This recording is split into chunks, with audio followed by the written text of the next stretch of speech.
Hi everyone, मेरा नाम है देव टेनगुरिया। आप सभी का स्वागत है हमारे YouTube channel the twin bros में। आज की इस वीडियो में हम फिजिकल एजुकेशन का चैप्टर साइकोलॉजी एंड स्पोर्ट्स के मोस्ट इंपॉर्टेंट क्वेश्चंस और हमारे पास्ट 10 इयर्स क्वेश्चंस को देखने वाले हैं। मैंने आपको पहले ही बताया है, पी में अगर आप प्रीवियस ईयर क्वेश्चंस को कर लेते हो तो आपका काफ़ी अच्छा प्रिपरेशन हो चुका होता है और वही क्वेश्चन आपको रिपीटेडली बार बार देखने को मिलते हैं। तो सीधे इस वीडियो को स्टार्ट करते हैं। क्वेश्चन नंबर 1 है, what is aggression? Define the role of aggression in sports. Aggression का मतलब फिजिकली या फिर मेंटली सामने वाले पर्सन को हार्म करने का इंटेंट रखने को बोलते हैं हम अग्रेशन। अब आप चाहे फिजिकली करो धक्का वक्का मार के, चाहे फिर वर्बली करो, वर्बल अब्यूज करके या फिर क्रूएल लैंग्वेज का यूज करके, ये सब अग्रेशन के अंडर में आ जाता है। ये एक अग्रेशन की डेफिनेशन हो गई। पी में अगर आप ऐसी डेफिनेशन एक लिख देते हो, उसको नीचे अपने वर्ड्स में थोड़ा एलेबोरेट कर देते हो, एक्सप्लेन कर देते हो, तो उसका इम्पैक्ट बहुत अच्छा पड़ता है आंसर में। अभी जो आपका अग्रेशन है, ये आपके स्ट्रेस, एंगर या फिर इनसिक्योरिटी के फीलिंग के कारण भी आप शो कर सकते हो। स्पोर्ट्स में हमें अग्रेशन के पॉजिटिव और नेगेटिव साइड दोनों देखने को मिल जाते हैं। जैसे कि आप एक स्पोर्ट्स पर्सन इंटेंसिटी के साथ परफॉर्म कर रहा है, वो जीतना चाहता है, उसमें वो अग्रेशन दिखा रहा है, लेकिन वो कोई भी रूल को नहीं तोड़ रहा है, किसी भी तरीके से फिजिकली हार्म नहीं कर रहा है सामने वाले को, किसी गलत इंटेंशन से अग्रेशन नहीं दिखा रहा है। तो इसको हम बोलेंगे ये एक पॉजिटिव यूज है हमारे अग्रेशन का, जिसको पॉजिटिवली चैनल कर रहा है अपने परफॉर्मेंस को इम्प्रूव करने के लिए। लेकिन एक नेगेटिव साइड देखने को मिल जाता है जहाँ पे प्लेयर्स रूल तोड़ रहे होते हैं, अग्रेशन दिखा रहे हैं, ऐसे अग्रेशन में सामने वाले को हार्म कर रहे हैं, फिजिकली अटैक कर रहे हैं, जो कि बिल्कुल भी गलत है। अब्यूज कर रहे हैं सामने वाले को, बहुत गलत लैंग्वेज यूज कर रहे हैं। ये हो गया हमारे एग्रेशन का negative side. Explain the types of aggression in sports. तो हमें 3 टाइप के अग्रेशन देखने को मिलते हैं, इंस्ट्रूमेंटल अग्रेशन, हॉस्टाइल अग्रेशन और असर्टिव अग्रेशन। तीनों के बारे में क्वेश्चन हम एक एक करके देखने वाले हैं। क्वेश्चन में आपको एक साथ तीनों पूछे जा सकते हैं या फिर कोई एक या दो भी पूछे जा सकता है। तो सबसे पहला इंस्ट्रूमेंटल अग्रेशन, ये हमें कंपिटिटिव स्पोर्ट्स में देखने को मिलता है। इसके पीछे जो मोटिव होता है वो एक गोल को अचीव करना होता है, वो एक ऑब्जेक्टिव को अचीव करना होता है और स्पेसिफिक उसके लिए इसको किया जाता है। ये कैलकुलेटेड होता है और इंटेंशनल होता है। एग्जाम्पल दूंगा, उससे आपको बहुत अच्छे से समझ में आएगा। मान लेते हैं एक डिफेंडर है जिसके आगे मेसी निकल गया, गोल करने वाला है। डिफेंडर को समझ में आ गया तो फटाक से मेसी के ऊपर ये फाउल कर देगा। अब इसने क्या किया, इंटेंशनली अग्रेशन दिखाया ताकि गोल को रोक दिया जाए। तो उसके पीछे एक ऑब्जेक्टिव था अग्रेशन करने के लिए। ऐसा नहीं था कि इसको गुस्सा आ गया मेसी पे, नहीं, इसको वहां पे गोल रोकना था, इसलिए इसने यहाँ पे फाउल कर दिया।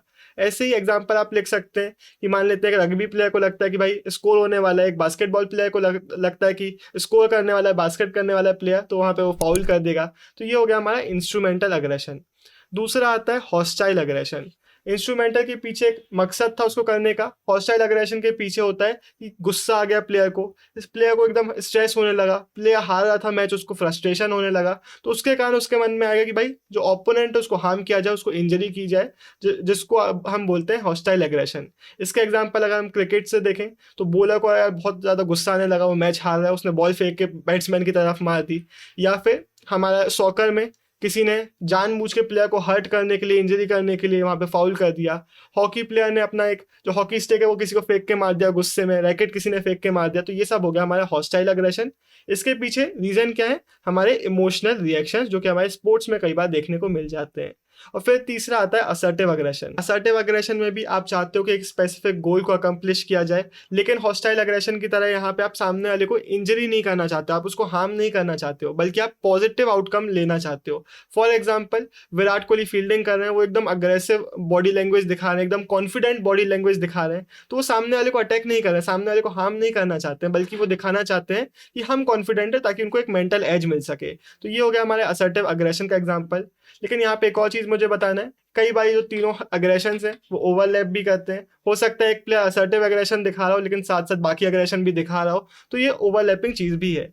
यहाँ पे आपको एक चार्ट देखने को मिल जाएगा, ये मैंने जो सीबीएसई की बुक है उससे डायरेक्टली डाल दिया है, तो आप इसका स्क्रीनशॉट ले सकते हो ताकि एक बार में आपका पूरा रिवीजन हो जाए, और बाकी मैंने समझा आपको दिया ही है।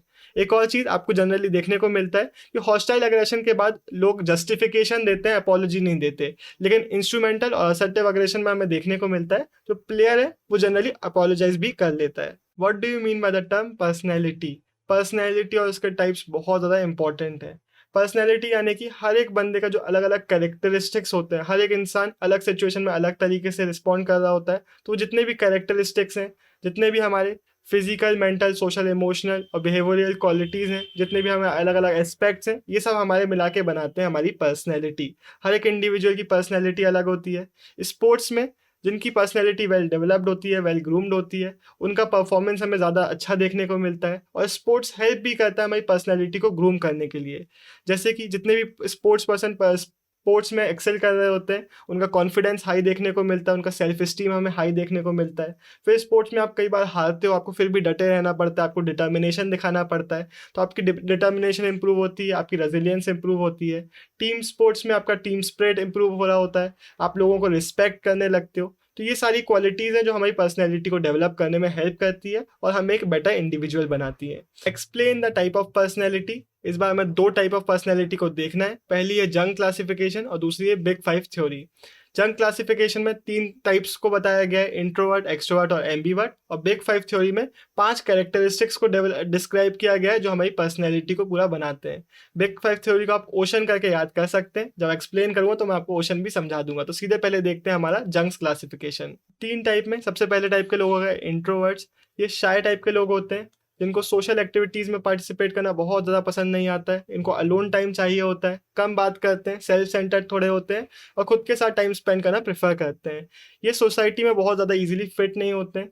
यहाँ पे हमें देखने को मिलता है कि इनका जो इंटरनल वर्ल्ड है वो काफ़ी ज़्यादा बड़ा होता है, काफ़ी ज़्यादा क्रिएटिव ये लोग होते हैं, सेंसिबल होते हैं और फ्यूचर ओरिएंटेड ये लोग होते हैं। फिर आते हैं हमारे एक्सट्रोवर्ट्स जो हमारे इंट्रोवर्ट्स के जस्ट ऑपोजिट होते हैं। ये फ्रेंडली होते हैं। आपकी क्लास में बहुत सारे ऐसे लोग होंगे जिनके सब लोग दोस्त होते हैं, सबसे ये लोग बात करते हैं, घुल मिल के रहना प्रेफर करते हैं। सोशल एक्टिविटीज़ इनकी नीड होती है, इनको सोसाइटी में घुलना मिलना, सोशल एक्टिविटीज़ में पार्ट लेना बहुत ज़्यादा पसंद आता है। जनरस होते हैं, सपोर्टिव होते हैं, करेजियस होते हैं। इनको जल्दी से हेजिटेशन नहीं होता, किसी चीज़ को करने के पहले ये लोग घबराते ज़्यादा नहीं है, टेंशन नहीं होती है। बहुत ज़्यादा ये लोग एक्टिविटीज़ में पार्टिसिपेट कर रहे होते हैं विदाउट एनी हेजिटेशन। और फिर आते हैं एम्बीवर्ट्स। बोला गया है कि ज़्यादातर जो लोग होते हैं वो ना तो प्योर इंट्रोवर्ट होते हैं ना तो वो प्योर एक्सट्रोवर्ट होते हैं, वो बीच में कहीं होते हैं, जो कि हो गए हमारे एम्बीवर्ट्स। इनमें इंट्रोवर्टेड क्वालिटीज़ भी होती हैं, एक्सट्रोवर्टेड क्वालिटीज़ भी होती हैं। ये वो लोग हैं जिनको अलोन टाइम तो चाहिए लेकिन साथ साथ सोशल एक्टिविटीज़ भी चाहिए। तो एम्बीवर्ट्स यानी कि एक्सट्रोवर्ट और इंट्रोवर्ट के बीच वाले लोग। अब आती है हमारी बिग 5 थ्योरी। और बिग 5 थ्योरी में बहुत सारे लोग कंफ्यूज हो जाते हैं। बिग 5 थ्योरी में 5 टाइप ऑफ पर्सनैलिटीज़ नहीं बताया गया है बल्कि 5 कैरेक्टरिस्टिक्स बताया गया है जो कि हमारी पर्सनैलिटी को बनाते हैं। इसके अलावा मैंने आपको बताया था कि ओशन से आप इसको याद कर सकते हैं। ओशन का जो ओ है वो रिप्रेजेंट करता है ओपननेस को। इसको अच्छे से समझिएगा। ओपननेस यानी कि आप 2 एंड समझ लीजिए। एक एंड पे जो वो लोग हैं जो ओपननेस में हाई रैंक करते हैं, ये वो लोग हैं जो इमेजिनेटिव होते हैं, जो ह्यूमरस होते हैं, इंटेलेक्चुअल होते हैं, क्रिएटिव होते हैं, क्यूरियस होते हैं और उनके बहुत सारे इंटरेस्ट होते हैं। ये वो हो गए जिन हाई रैंक करते हैं ओपननेस में। और फिर दूसरे एंड पे वो लोग हैं जो ओपननेस पे लो रैंक करते हैं। ये ऐसे लोग हैं जिनके नैरो इंटरेस्ट हैं, कम इंटरेस्ट है, सस्पिशियस है, एक्सपीरियंस ज़्यादा नहीं कर रहे होते हैं, क्लोज टाइप की पर्सनैलिटीज़ होती है और रिजिड टाइप के ये लोग होते हैं। तो इस तरीके से 5 कैरेक्टरिस्टिक्स बताएं जिनमें 2 एंड्स होते हैं। एक वो लोग जो ओपननेस में हाई रैंक कर रहे हैं और दूसरे जो लो रैंक कर रहे हैं। फिर दूसरा आ जाता है कॉन्सेंसियसनेस। पहले टाइप के लोग जो हाई रैंक करते हैं वो है ऑर्गेनाइज टाइप के लोग और दूसरे वाले हैं इजी गोइंग टाइप के लोग। मैं पर्सनली इजी गोइंग टाइप के लोगों में आता हूँ। ऑर्गेनाइज यानी कि वो लोग जो कि हर एक चीज़ को अच्छे से ऑर्गेनाइज करते हैं, बहुत केयरफुल होते हैं, रिस्पॉन्सिबल होते हैं, हार्ड वर्किंग होते हैं, डिपेंडेबल होते हैं। और दूसरी तरफ वो लोग आते हैं जो स्पॉन्टेनियस चीज़ों को करना प्रेफर करते हैं। ये ज़्यादा लिख नहीं रहे होते हैं चीज़ों को, एकदम स्ट्रिक्ट रिजिड रूटीन्स नहीं बना रहे होते हैं, बल्कि ईजी गोइंग होते हैं और रिलैक्सड होते हैं। केयरलेस और डिसऑर्गेनाइज इनका नेगेटिव एस्पेक्ट होता है। मैं अपनी बात करूँ तो थोड़ा सा मैं इजी गोइंग साइड में हूँ, लेकिन ऑर्गेनाइज भी एकदम ऐसा नहीं कि बिल्कुल ही अनऑर्गेनाइज हूँ। आप अपना कमेंट सेक्शन में बता सकते हैं। तीसरा है एक्स्ट्रावर्जन। इसमें हाई रैंक करने वाले लोग एक्स्ट्रोवर्ट टाइप के होते हैं जो कि सोशल हैं, एनर्जेटिक हैं, पॉजिटिव हैं, जो लोगों से मिलना जुलना पसंद करते हैं, लोगों की कंपनी को प्रेफर करते हैं। और दूसरे टाइप के लोग हमारे इंट्रोवर्ट टाइप के लोग जो कि थोड़ा असर्टिव, थोड़े कम असर्टिव हैं, सोबर हैं, घुल मिल के ज़्यादा नहीं बल्कि अलोन टाइम ज़्यादा प्रेफर करते हैं, थोड़ा शांत रहना प्रेफर करते हैं, कॉशियस रहना प्रेफर करते हैं और लोगों से मिलने की बजाय खुद के साथ टाइम स्पेंड प्रेफर करते हैं। चौथा है अग्रीएबलनेस। इसमें जो लोग हाई रैंक करते हैं वो फ्रेंडली होते हैं, इन पे आप ट्रस्ट कर सकते हो, उनका नेचर बहुत अच्छा होता है, कोऑपरेटिव होते हैं। दूसरे एंड के लोग अनकोऑपरेटिव होते हैं, थोड़े सस्पिशियस टाइप के लोग होते हैं। ये हमारा बताता है कि जिनका हाई ऑन अग्रीएबलनेस है, जो हाई रैंक करते हैं, वो लोग काफ़ी ज़्यादा फ्रेंडली होते हैं वर्सेस अनफ्रेंडली टाइप्स। पांचवा है न्यूरोटिसिज्म। इसमें एक तरफ लोग आते हैं जो कि पॉइज्ड और काम और कंपोज टाइप के लोग हैं और दूसरी तरफ आते हैं जो कि काफ़ी ज़्यादा एंशियस और नर्वस टाइप के लोग हैं। इसको ध्यान से सुनिएगा, ये थोड़ा सा उल्टा है। जो लोग हाई ऑन न्यूरोटिसिज्म है, इन लोग में नेगेटिव इमोशंस काफ़ी ज़्यादा होते हैं, अनप्लेजेंट इमोशंस ये लोग होल्ड करते हैं, इम्पल्सिवली और हॉस्टिलिटी के साथ ये लोग बिहेव कर रहे होते हैं। और जो लोग लो ऑन न्यूरोटिसिज्म होते हैं वो काम होते हैं, कंपोज होते हैं, इवन टेम्पर्ड होते हैं। ये हो गई हमारी पूरी big 5 theory. By the way मैंने जस्ट अभी देखा, ये बिग 5 थ्योरी है, ठीक है। इसके बाद ये एक चार्ट आपको देखने को मिल जाएगा, आप इसका स्क्रीनशॉट ले सकते हो ताकि आपका फटाक से रिवीजन हो जाएगा। पांचों कैरेक्टरिस्टिक्स यहाँ पे लिखे हुए हैं, OCEAN, बस ओशन आप याद रखिएगा। Mention any 3 psychological attributes in sports. अब या तो ये क्वेश्चन ऐसे पूछा जा सकता है कि 3 को एक्सप्लेन करो, या फिर किसी एक का नाम आ सकता है, या फिर ऐसे आ सकता है कि एक कैसे आपको स्पोर्ट्स में या फिर मोटिवेशन में या फिर किसी और चीज़ में हेल्प करता है, उसको आप बताइए। तो उस किसी भी तरीके से क्वेश्चन है, आपको उनका डिस्क्रिप्शन बनना चाहिए, तो आपको आंसर बन जाएगा। नीचे के जो ये 2 हैं, ये सबसे ज़्यादा इंपॉर्टेंट मुझे लगते हैं। हम 3 की बात करने वाले हैं, तो ये जो 3 हैं इनको हम डिस्कस करने वाले हैं। मेंटल इमेजरी में हल्का सा आपको समझा दूंगा, लेकिन नीचे के 3 मुझे ज़्यादा इंपॉर्टेंट लगते हैं। सबसे पहले सेल्फ एस्टीम, यानी कि कितना आप अपनी एबिलिटीज़ में कॉन्फिडेंस रखते हो, कितनी सेल्फ वर्थ पे आप बिलीफ रखते हो, आप खुद पे कितना भरोसा करते हो। ये हमें हेल्प करता है स्पोर्ट्स में परफॉर्म करने के लिए, हमारे मोटिवेशन को अप रखने के लिए, और किसी भी प्रॉब्लम्स को डील करने के लिए। अगर आप किसी कंपटीशन में हारते हो तो आप वहाँ पे रिकवर जल्दी कर सकते हो, चैलेंजेस आते हो तो उनको आप डील अच्छे से कर पाओगे अगर आप में सेल्फ बिलीफ है, सेल्फ एस्टीम है। अगर सेल्फ एस्टीम नहीं होगा तो आपको लगने लगेगा कि मैं ये चीज़ कर ही नहीं सकता, आप कंपटीशन में अच्छे से परफॉर्म अपना बेस्ट नहीं दे पाओगे। सेल्फ एस्टीम को अगर आपको बढ़ाना है, उसको इम्प्रूव करना है, तो आप गोल सेटिंग कर सकते हो। आप गोल्स अचीव करोगे, आपका सेल्फ एस्टीम बढ़ेगा। पॉजिटिव सेल्फ टॉक कर सकते हो, अपनी स्ट्रेंथ्स पे वर्क कर सकते हो। फिर आ गया सेल्फ टॉक।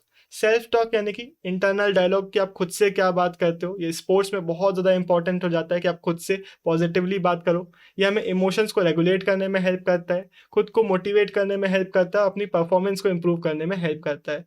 अब एक तरफ आप खुद को पॉजिटिवली बात कर सकते हो, पॉजिटिव सेल्फ टॉक कर सकते हो कि मैं कर सकता हूँ, मैं जीतने वाला हूँ, आप खुद पे भरोसा रख सकते हो। ये हो गया सेल्फ टॉक, ये बहुत इंपॉर्टेंट है। दूसरी तरफ लोग बोलने लगते हैं कि यार मैं हार रहा हूँ, मैं कर ही नहीं पाऊंगा, ओपोनेंट मेरा बहुत अच्छा है, तो ये आपको एंशियस करेगा, सेल्फ डाउट में डालेगा, जो कि बिल्कुल भी गलत प्रैक्टिस है। तो आपको सेल्फ टॉक में पॉजिटिव सेल्फ टॉक प्रेफर करना चाहिए और उस पर फोकस करना चाहिए। कभी भी नेगेटिव थॉट है तो उनका आपको ध्यान रखना चाहिए कि आप नेगेटिवली मुझे नहीं सोचना है। ये आपको हेल्प करेगा स्पोर्ट्स में परफॉर्म करने के लिए। इमेजरी का आप यूज़ कर सकते हो, यानी कि आप विजुअलाइज कर सकते हो पॉजिटिव चीज़ें, जो आपको सेल्फ टॉक को इम्प्रूव करने में हेल्प करेगा। फिर आता है गोल सेटिंग। गोल सेटिंग में आप खुद के लिए गोल सेट करते हो, ऑब्जेक्टिव सेट करते हो, और जब आप उनको अचीव करते हो तो आपको जो सेल्फ एस्टीम है वो बढ़ रहा होता है। वो आपको मोटिवेट करते हैं अपना काम करने के लिए, आपको डिसिप्लिन बना रहे होते हैं। गोल सेटिंग में बहुत इंपॉर्टेंट है कि चैलेंजिंग आप गोल सेट करो, एकदम इजी नहीं होना चाहिए, लेकिन अचीवेबल भी गोल होना चाहिए, तभी आप मोटिवेटेड फील करोगे गोल को अचीव करने के लिए। और सिर्फ गोल सेट नहीं करना है, आपको प्लान भी बनाना है और उनकी तरफ एक्शंस भी लेना है। आप शॉर्ट टर्म और लॉन्ग टर्म गोल बना सकता है एक एथलीट खुद के लिए, साथ साथ आउटकम रिलेटेड गोल बना सकता है कि मुझे कंपटीशन जीतना है, लेकिन उसके साथ साथ ऐसे भी गोल बना सकता है कि यार मुझे ये जो स्किल है इसमें काम करना है, अपनी बॉलिंग में इंप्रूवमेंट करना है, अपनी फील्डिंग में इंप्रूवमेंट करना है, ताकि जो एट द एंड मुझे अपने गोल, जो मेरा आउटकम गोल था कि कंपटीशन जीतना है, उसमें हेल्प करेगा। तो दोनों टाइप के गोल बनाए जा सकते हैं। फिर गोल्स को हमें एवेल्युएट करना चाहिए कि हमारे गोल सही तो है ना, उनको हमें थोड़ा एडजस्ट करते रहना चाहिए टाइम के हिसाब से, ऊपर नीचे करते रहना चाहिए, और खुद के लिए चैलेंजिंग गोल्स बनाते रहना चाहिए जो हमें स्पोर्ट्स में ओवरऑल हेल्प करेंगे। अगर आपको वीडियो यहाँ तक अच्छा लगा है तो प्लीज़ वीडियो को लाइक ज़रूर कर दीजिएगा।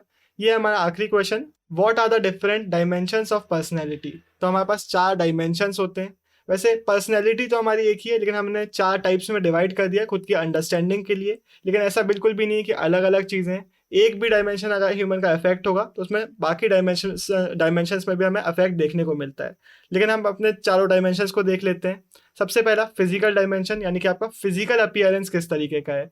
आपकी पर्सनैलिटी का फिजिकल अपीयरेंस बहुत इंपॉर्टेंट होता है। एक अच्छी फिजिक, एक अच्छा अपीयरेंस, हेल्दी पोस्चर आपके अपीयरेंस को सोसाइटी में इंप्रूव करता है, आपका जो पर्सनैलिटी है उसको काफ़ी ज़्यादा इंप्रूव करता है। इसको इंप्रूव करने के लिए हम एक्सरसाइज कर सकते हैं, बैलेंस डाइट ले सकते हैं और अच्छे एनवायरनमेंट में खुद को रख सकते हैं, जिससे हमारा फिजिकल डायमेंशन अपने आप इंप्रूव हो जाएगा।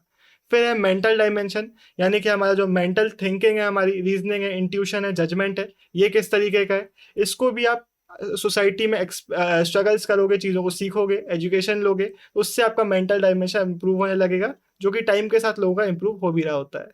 फिर है सोशल डायमेंशंस।